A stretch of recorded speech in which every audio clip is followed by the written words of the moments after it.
متی کے مطابق 7واں باب اس کی 15 سے 20ویں آیات تک۔ ایک دن یسوع نے اپنے شاگردوں سے کہا، جھوٹے نبیوں سے خبردار رہو، جو تمہارے پاس بھیڑوں کے بیس میں آتے ہیں مگر باطن میں پھاڑنے والے بھیڑیے ہیں۔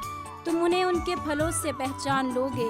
کیا خاردار جھاڑیوں سے انگور یا اونٹ کٹاروں سے انجیر توڑتے ہیں؟ اسی طرح ہر ایک اچھا درخت اچھا پھل لاتا اور ناقص درخت برا پھل لاتا ہے۔ اچھا درخت برا پھل نہیں لا سکتا، نہ ناقص درخت اچھا پھل لا سکتا ہے۔ جو درخت اچھا پھل نہیں لاتا وہ کاٹا اور آگ میں ڈالا جاتا ہے۔ پس ان کے پھلوں سے تم انہیں پہچان لو گے۔ پاک کلام کے پڑھے اور سنے جانے پر خدا کی برکت ہو، خدا کا شکر ہو۔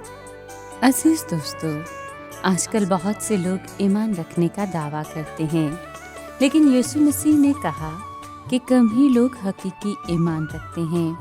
انہوں نے کہا، وہ دروازہ چوڑا ہے اور وہ راستہ کشادہ ہے جو ہلاکت کو پہنچاتا ہے، اور اس سے داخل ہونے والے بہت ہیں، کیونکہ وہ دروازہ تنگ ہے اور وہ راستہ سکڑا ہے جو زندگی کو پہنچاتا ہے، اور اس کے پانے والے تھوڑے ہیں۔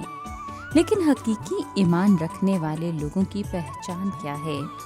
مسیح یسوع نے کہا، ان کے پھلوں سے تم ان کو پہچان لو گے، کیونکہ